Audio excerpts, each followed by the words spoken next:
What's going on, everybody? I'm OJ the OG, but I still got the juice. And I'm Ressie G, not Cardi B, but I still get to the money. Oh, And we want to thank you guys so much for tuning in to the Casually Deep podcast. We appreciate you so much for being here. Make sure you like, subscribe, and comment below for all of our new content. And follow us on Instagram too.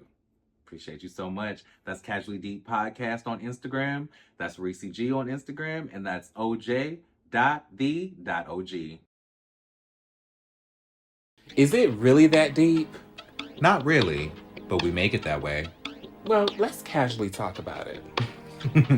Let's do it.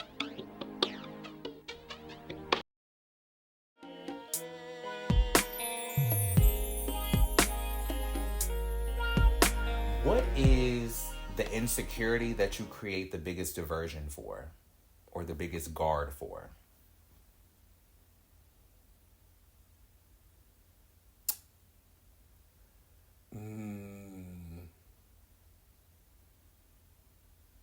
That people don't think I'm a good person. I think that I've always been a person that,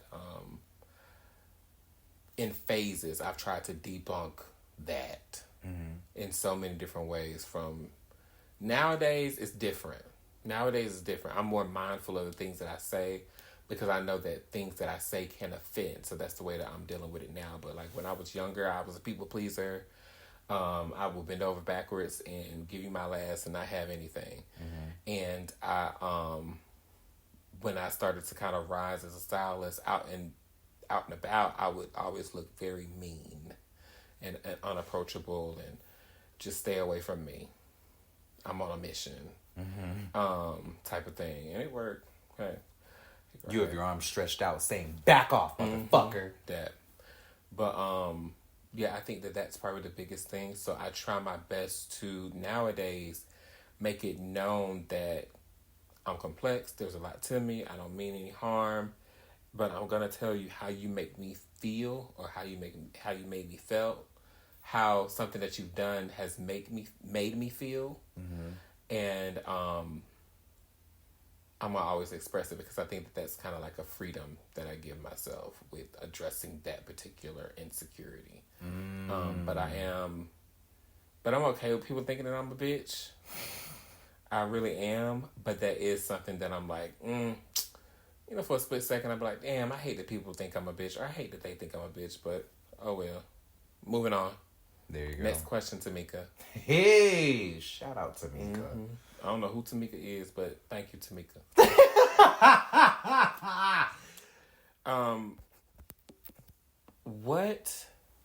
What is one? I always, I love that song that K. Michelle, A Mother's Prayer. What is your father's prayer for your daughter? What do you pray? I pray that one of the things that I pray is that I instill in her the freedom to approach life through her own POV.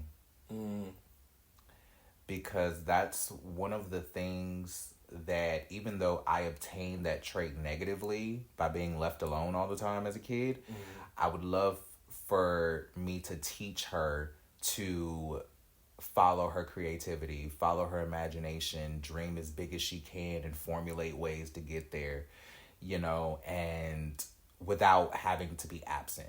I would love to show her through my own accomplishments, through me achieving my own dreams, which is why you see me acting the way that I act about the projects we're working on, is because it's not about me. It's about her.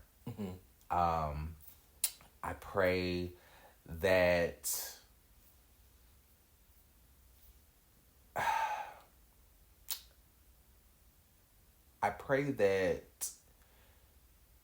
she doesn't develop the same people-pleasing ways that I've had.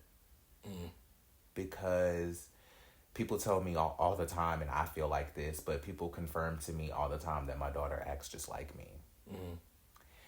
And I've seen certain ways in her when, she knows she's in trouble or things like that, the way that she reacts to certain things. I see myself in her so much, and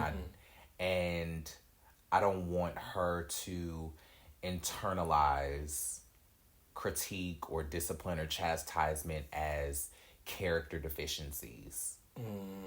I don't want her to internalize her mistakes as character flaws or determinants of who she is. You know what I'm saying? Yeah. I just want her to take the mistake, learn from it, not do it again, and keep moving. Yeah. You know what I'm saying? Because mistakes are going to keep happening. We're going to keep fucking up the rest of our lives. But that doesn't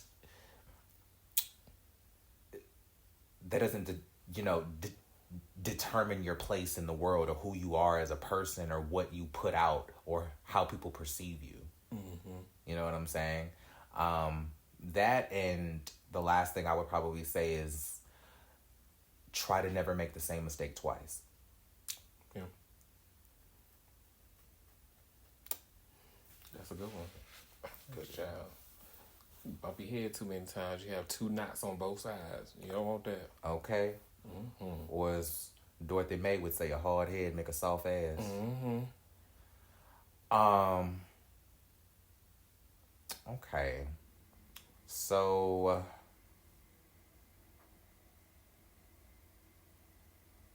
I can't decide between these 2 questions. You can go ahead. You want me to do both? You can. Okay. So, I'll start with this one because I feel like it'll probably be easier to answer. In the projects that we're working on together, what do you think is going to be my biggest hurdle to face in this new chapter as a on-camera personality and as a producer? Patience. Little sister. Patience. And I say that because I know what being impatient is. And I know the benefit of being patient. And I've seen how God, the universe, and the ancestors have whooped my ass with being impatient on so many levels. But trusting the process, and I think everybody that's ever worked with me, I've always said trust the process, because the process is what makes the project worthwhile. It's not the air date, it's not the promo, it's not any of that. It's like how the sausage is made that makes it delicious at the end. It's not about how many people will view it or anything like that. It's literally about the process of what this means to you, the impact that you're going to make to those that watch it, and the impact to the people that have been a part of the project.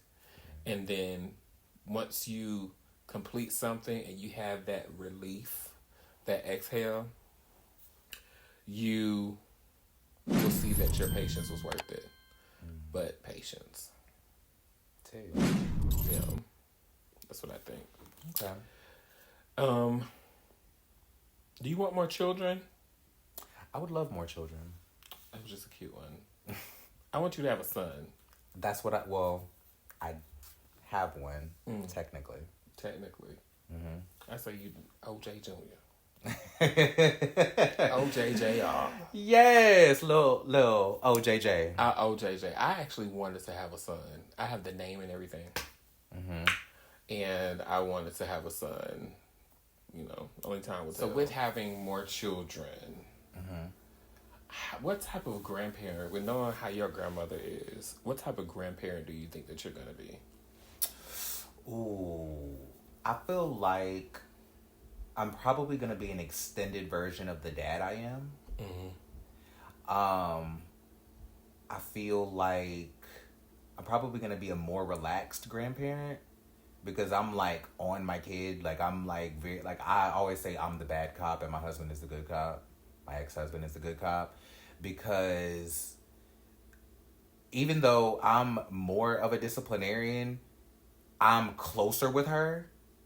So I'm around her more, we interact more, we're more alike. So I feel like we have a more, when I discipline her, she's less likely to, she stays madder at me less time than she does her father. And so I feel like I'll probably be the one who doesn't necessarily discipline my grandkids, but I'll be the one to like talk them into the lesson that they're supposed to learn. Mm. You know what I'm saying? And then I'll be like, I'll let your mama do that. I'll let your daddy do that. But I'm going to be the one to actually teach you something. So when you come over here crying about you got your ass whooped, then I'll be able to be the one to tell you why. Got it. You know what I mean? Mm-hmm.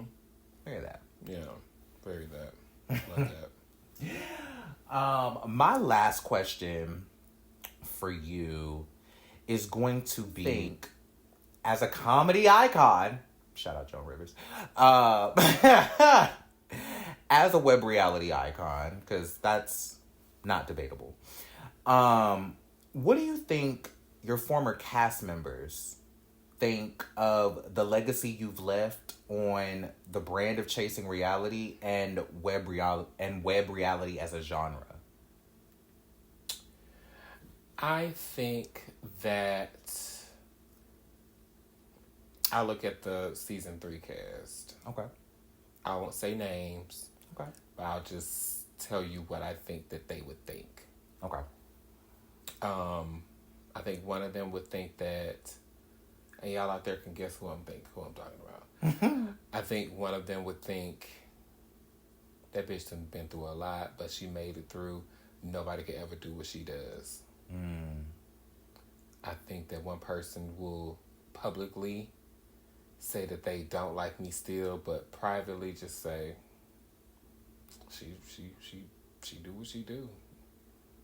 You know what I mean? Ressie is going to get the job done regardless, and will always pump me up to people that don't know me or don't know our dynamic.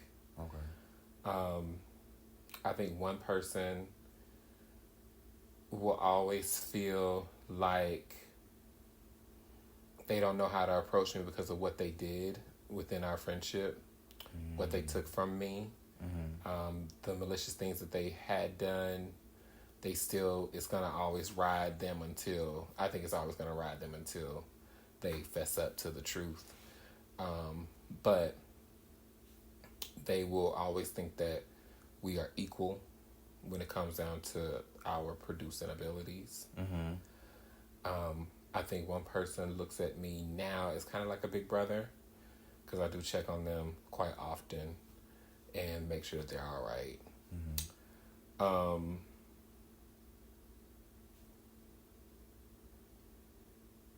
I think that's everybody. And then one person, I don't really give a fuck about what they think of me because they're really a non-motherfucking factor, and I tried to help them build and brand themselves and be something, but they just didn't listen and coupled up with the wrong bitches. They start fucking with the wrong team. Get your team to help you out. And lastly, the last person I think will always be like, I appreciate what he did for me. I don't know in what way. I appreciate what he did for me to help me with my career and the time that they spent on the show. I think that they'll always be grateful for it. But yeah, overarching thing about impact, I think that it's not for us. It's not for me to be so holier than thou about it. Of course, I crack jokes about it. Sure. But I mean, this was bigger than me. The Honk platform. The horn on their ass, okay, really. toot toot, beat beat, bam.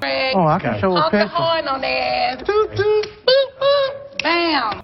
I think that when it comes down to the brand itself and the impact that I made on the brand, the influence that I've left behind, the people that I have touched that made them greater, it was all in the process. It was all in the work, because I just recently realized that how much of, probably in the last year and a half, I realized how much of the things that I had done really made sense now. Because me closing the laptop for the reunion, that was a bad thing to do. I do regret it, but I know the lesson in that now. And I've been vindicated for everything that all these people. It took probably maybe 3 years to get the vindication, but somewhere on the internet, you could find a piece of vindication for everything that was so tumultuous over there, the lies that were told and the criticism that came my way. I've gotten vindication for every single thing.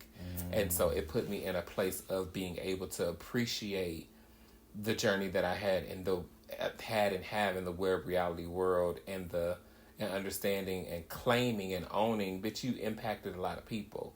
And I don't have to boast about it. I mean, the proof is in the pudding.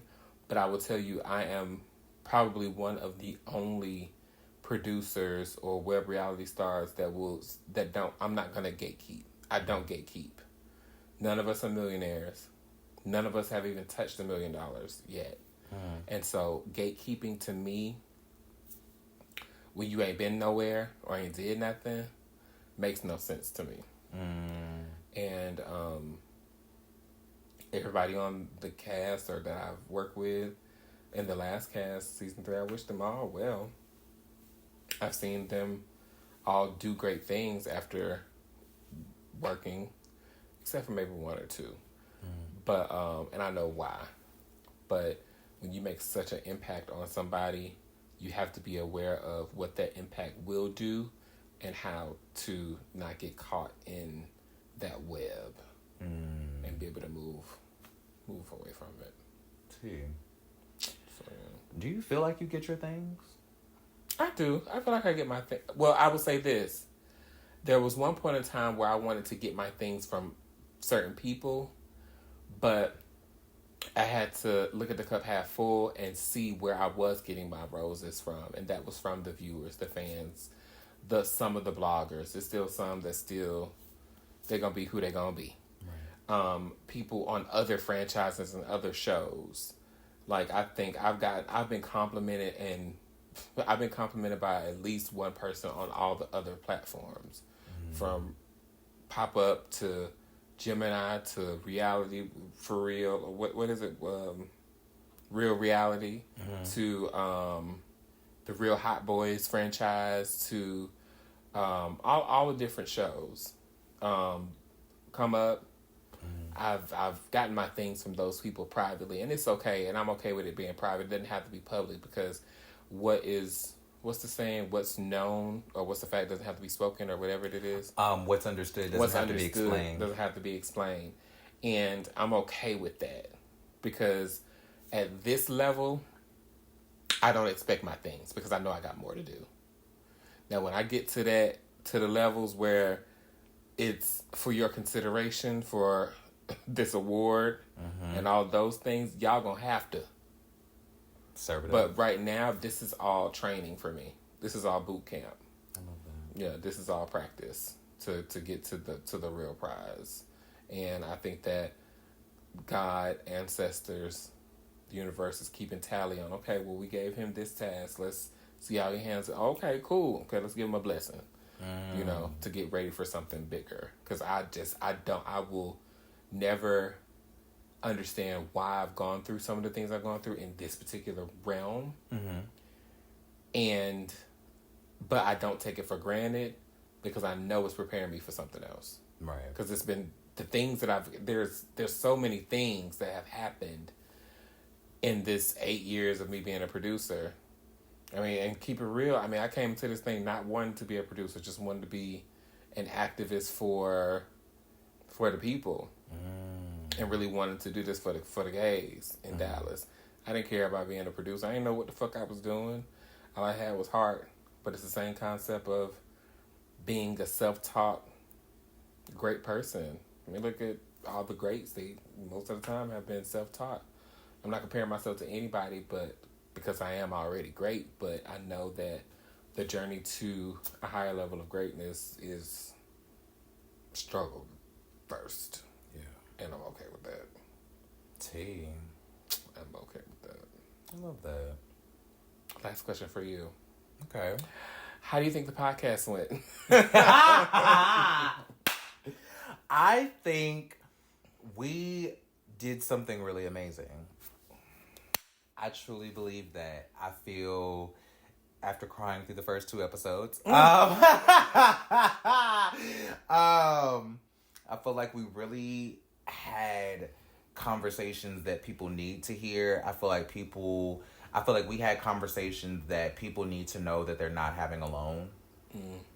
And I think that we gave people a deeper look into not just us as people, but our psyches and the way that we think and what makes us the personalities that we are. And I think that we did our big one. Yeah.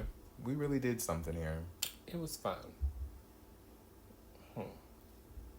Yeah. Y'all let us know out there how you felt about season 1 of Casually Deep, the podcast. And we may come back for a season 2.